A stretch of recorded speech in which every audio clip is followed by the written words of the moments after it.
नमस्कार, मैं नीरज भारद्वाज आपका स्वागत करता हूं द पहरेदार न्यूज़ पे। हम बात करेंगे आज चाइना के बारे में।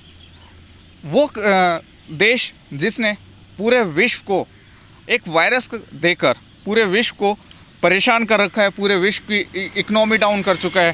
काफ़ी हद तक जो चाइनीज़ वायरस है जान ले चुका है, पर कहीं ना कहीं आज की तारीख में चाइनीज़ वायरस से भारत लड़ते हुए साथ ही साथ आज चाइना से भी लड़ रहा है। चाइना ने वायरस के साथ साथ अपनी सेना से भी आज की तारीख में भारत के ऊपर अटैक किया है। गौर करने वाली बात यह है कि कल रात को काफ़ी दिनों से जो तनाव का माहौल बना हुआ था लेह लद्दाख की जो हमारी LOC है वहाँ पर चाइना और भारत के बीच में, वो कहीं ना कहीं टूटने लगा। साथ ही साथ वहाँ पर 20 जवानों को शहादत देनी पड़ी और वो फेस ऑफ हुआ दोनों कंट्रियों के बीच में, दोनों सेनाओं के बीच में। इसी बारे में आज हम अपने जो डिफेंस एक्सपर्ट हैं AK बख्शी जी, उनसे बात करते हैं और उनसे जानने की कोशिश करते हैं कि अगर इस तरह का फेस ऑफ होता है तो इंडियन आर्मी किस तरह से, क्या स्ट्रेटजी लेके, किस तरह से डायलॉग पे जाके इसको रिजॉल्व करती है। और दूसरी बात, अगर ये कंटिन्यू रहता है तो फ्यूचर में इंडियन आर्मी की क्या स्ट्रेटेजी रहेगी। देखिए मेरे साथ एक खास रिपोर्ट और जानते हैं AK बख्शी जी से। देखिए, आपने 2 सवाल पूछे हैं। एक तो कि इस जो फेस ऑफ का फ्यूचर क्या होगा, और दूसरा कि अगर जो हम कुछ करेंगे तो फिर चाइना क्या करेगा। ये दोनों क्वेश्चन एक ही हैं, तो इसको मैं एक साथ आंसर करने की कोशिश करूँगा। देखिए, बाकी जो कुछ इसका बैकग्राउंड है या क्या हो रहा है ऑन ग्राउंड, ये काफ़ी कुछ न्यूज़ में आजकल है, तो सबको मालूम होगा, तो मैं उसके ऊपर नहीं डेल्व करूँगा।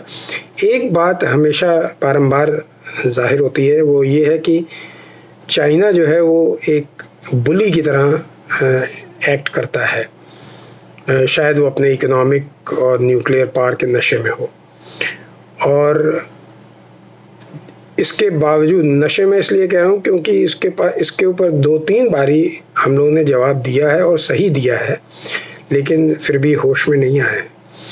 तो बुली की एक खासियत होती है कि वो डरपोक बहुत होता है। अ बुली इज़ ऑलवेज अ कावर्ड। तो अगर जो हम डटे रहेंगे अपने इशू के ऊपर, तो चाइना को फिर से एक लेसन मिलेगा, जैसे उसको नाथुला पे मिला था 67 में, और इस तरह उसको बाद में भी सुंदरांगचू में और डोकलाम में अभी हाल में आंसर मिले थे। इनकी आदत है, ये 2 कदम आगे लेते हैं, 1 कदम पीछे लेते हैं। तो अब यकीन करना है कि ये 2 कदम अगर जो आगे लिया इन्होंने, तो ये 2 कदम पीछे जाएं, और इसकी प्रक्रिया शुरू हो गई है और वो मान भी गए हैं। मानने कि ना माने, ये हमारी सिचुएशन होनी चाहिए, हमारी शर्त होनी चाहिए कि वापस अप्रैल 2020 की पोजीशन में वापस जाइए। तो ये अभी मान लिया है। ये मेरी एक है कि फ्यूचर क्या होगा इसका। दूसरा, हमें बहुत बड़ी बड़ी बातें नहीं करनी चाहिए, ताइवान और साउथ चाइना सी और ये और वो। हमें इस इशू को डील करना है। बुली तभी समझता है जब उस इशू को उसके हक में रिजॉल्व ना हो मामला। तो एक तो सिचुएशन वापस अप्रैल 2020 वाली। दूसरा, जो उन्होंने डिफेंसेस बना लिए थे थोड़े बहुत हमारे एरिया में, उनको तोड़ दिया जाए। तीसरा, हमारी जो सड़क बन रही है DBO में, वो बनती रहे, वो पूरी हो। तीसरा, जो मैप है, हमें लद्दाख का मैप इशू होना चाहिए। अब वो हमारी यूनियन टेरिटरी आर्टिकल 370 हट जाने के बाद उसको हम लोगों ने विवादित स्थिति से हटा दिया है, वो यूनियन टेरिटरी बन गई है। और उसका मैप में हम अक्साई चीन को दिखाएं और इस इशू को हम अलाइव रखें, एक शर्त रखें कोई भी समझौता होने के ऊपर, जहाँ तक ये किस्सा है उसको रीइटरेट करें कि अक्साई चीन हमारा है। तीसरा है कि हमको कोई विकल्प ढूंढना चाहिए। विकल्प, देखिए, हम लोग में आदत होती है कि भारत में या तो भाई साहब हम हाथ जोड़ के खड़े हो जाएंगे और या फिर लड़ाई लड़ेंगे। इसके बीच में कई स्टेजेस होती हैं और उनमें से कोई ना कोई स्टेज हमें अपनानी चाहिए। यानी कि जिस तरह से उन्होंने ये किया है किसी और तरीके से उनके ऊपर हावी हुआ जाए। अब मैं इसका ज़्यादा डिस्क्रिप्शन नहीं करूँगा। बहुत तरीके हैं, फौज के पास भी हैं, पॉलिटिकली भी हैं और डिप्लोमेटिकली भी हैं। और दूसरी चीज़ कि एक ऑप अलर्ट कर रही है आप, हमारे ऑपरेशन अलर्ट चलते हैं कि लड़ाई की हालत में हम कैसे मोबिलाइज करेंगे, क्या करेंगे, वो उस टाइप की हरकत करिए। ये भी अभी जो वीडियो दिखा रहे हैं आपको, ये एक प्रोपेगेंडा वीडियो है। ये पता नहीं किसी एक्सरसाइज का क्लिप हो या एक कोई ऑपरेशन अलर्ट प्रैक्टिस से हम लोग करते रहते हैं सालों दर साल, उसका हो। और प्रोपेगेंडा मशीन ने उनको छोड़ रखा है कि साहब उनकी तैयारी हो रही है। और हमारे यहाँ पे बहुत लोग हैं जो कथित बुद्धिजीवी जिनको कहा जाता है, वो इसको एक्सेप्ट भी करना शुरू कर देते हैं कि साहब ये कर रहा है, वो कर रहा है। अरे करता रहेगा। तो एक ये है। तो इस टाइप का आप तुरंत या मतलब अगले 5-6 महीने में, क्योंकि नवंबर इज़ द राइट टाइम, अक्टूबर नवंबर जो कि कैंपेनिंग पीरियड होता है आर्मी की लैंग्वेज में, उस समय कुछ इस तरह की एक्सरसाइज करें। क्योंकि हमारे पास, क्योंकि उनको पता चलना चाहिए कि हमने, और है उनको पता, लेकिन हमें भी डेमोन्स्ट्रेट करना चाहिए। एक जो ताकतवर आदमी होता है, जब तक अपनी डेमोन्स्ट्रेट ना करे पावर को, कोई पहचानता नहीं उसको। तो डेमोन्स्ट्रेट करें एक्सरसाइजेस के रूप में, और ये यकीन दिलवा दें कि सब 62 से हम लोग बहुत आगे आ चुके हैं। 62 के बाद माउंटेन रेजिमेंट्स रेज हो चुके हैं, डिविजन्स रेज हो चुकी हैं, कोर्स रेज हो चुकी हैं, एक ऑफेंसिव कोर रेज हो चुकी है चाइना के, खास चाइना के लिए। एयरफील्ड्स अपग्रेड हो चुके हैं, हम न्यूक्लियर पावर बन चुके हैं। इंफ्रास्ट्रक्चर देखिए, रोड्स किस तरह से आगे बन रही हैं, किस तरह से 17 कोर पूरी तैयार है, वहाँ पे बैठी हुई है। अगर जो कुछ हरकत होती है तो कोई इसमें वो नहीं है कि उनको कुछ ऐसा माहौल मिलेगा 62 वाला। तो ये चीज़ें हमने की हैं। ये हमारे देशवासियों को भी पता होना चाहिए कि काफ़ी तैयारी है। हाँ, अब ये एक इंसिडेंस था जिसमें उन्होंने एक कायरता का काम किया है कि जब पीस टॉक्स चल रही हैं और आपने इस तरह की घिनौनी सी हरकत की है कि जहाँ पे फायरिंग भी नहीं अलाउड है, तो आप एक चोर की तरह, एक बुजदिल की तरह छुप के आए हैं रात को, और आप झट में। और उसमें हुआ क्या, उस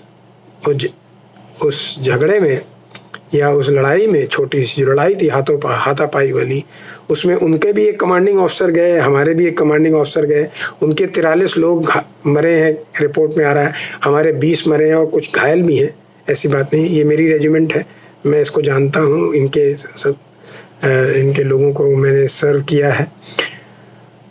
और खासकर संतोष बाबू जी को, कर्नल संतोष बाबू, जो मेरे बड़े अजीज थे। तो और इनकी प्रोपेगेंडा मशीन को तोड़ना है। ये जो चाइना की जो प्रोपेगेंडा मशीन है, इसको हमारी मीडिया तो तोड़ ही देती है, क्योंकि हमारी मीडिया स्वतंत्र है। सबको पता है इंडिया में जो भी मीडिया, उनकी मीडिया से कोई अब बात ही नहीं आती, उनकी प्रोपेगेंडा मशीन चलती है। तो उसको मीडिया ने अपोज करना है। और हाँ, अंतर्राष्ट्रीय लेवल के ऊपर हम ताइवान को यूनाइटेड नेशन में प्रपोज करवाना चाहते हैं। उनके यहाँ भी अभी प्रेसिडेंट आया है, वो एंटी चाइनीज़ है, और मतलब एंटी कम्युनिस्ट गवर्नमेंट पार्टी है। तो उनको हम कंट्री डिक्लेयर करवाते हैं, उनका दूतावास अपने यहाँ खोले। इस टाइप की हरकत से किसी ना किसी तरीके, क्योंकि देखिए किसी भी बुली को नीचा दिखाइए तो उसको बहुत दर्द होता है, और वही हम चाहते हैं कि चाइना को इस तरह से सबक सिखाया जाए। जैसे कि अभी AK बख्शी जी से हमने बात करी है कि बख्शी जी ने हमारे जो सवालों का जवाब दिया और आपको अवगत कराया कि किस तरह से आगे इंडियन आर्मी का स्ट्रेटेजी रहेगी, आगे किस तरह से वो इस चीज़ को हैंडल करेंगे, कि वो डायलॉग की तरह से जाएंगे। अगर फेस ऑफ बढ़ता रहता है तो इंडियन आर्मी किस तरह से स्टैंड लेगी। साथ ही साथ एक खबर आ रही है सामने कि अभी प्रधानमंत्री जी ने 19 तारीख को शाम 5 बजे सर्वदलीय मीटिंग बुलाई है, जिसमें सर्वदल जितने भी राष्ट्रीय नेता हैं, राष्ट्रीय पार्टियों के राष्ट्रीय नेता हैं, उन सब को कॉन्फ्रेंस के द्वारा जोड़ा जाएगा और उन सब से बातचीत की जाएगी इस मुद्दे पे कि भारत सरकार क्या फैसला करे और सारे दलों को, पूरे देश को एकजुट करके इस फैसले को लेना चाह रही है सरकार कि जो मोदी सरकार है पूरे देश को एकजुट करके, मैं बार बार एक बात बोलूँगा, पूरे देश को एकजुट करके फैसला लेगी। एक तरफ से फैसला ना लेके पूरे देश का जो फैसला रहेगा उसको आगे अपने स्ट्रेटेजी के तौर पे लेके जाएगी भारत सरकार। साथ ही साथ बताना चाहूँगा, आज जिस तरह से जो एक मीटिंग होने वाला था, जो हमारी यूनियन टेरिटरीज़ हैं उनके बीच में, जो गृह मंत्रालय और जो यूटी के जितने भी चीफ मिनिस्टर्स थे उनके बीच में वो आज मीटिंग हुई, और साथ में उसमें प्रधानमंत्री जी भी शामिल थे, अमित शाह जी भी शामिल थे।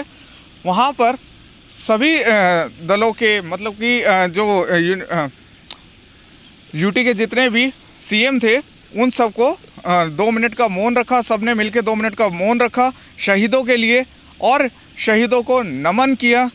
साथ ही साथ आज द पहरेदार न्यूज़ भी अपनी तरफ से और पहरेदार न्यूज़ की जो टीम की तरफ से हम प्रार्थना करते हैं कि उनकी आत्मा को शांति मिले और उनकी शहादत जाया ना जाए। ऐसी बड़ी खबरों को देखने के लिए आप हमारे चैनल को लाइक कीजिएगा, सब्सक्राइब कीजिएगा, शेयर कीजिएगा। इसी के साथ जय हिंद दोस्तों।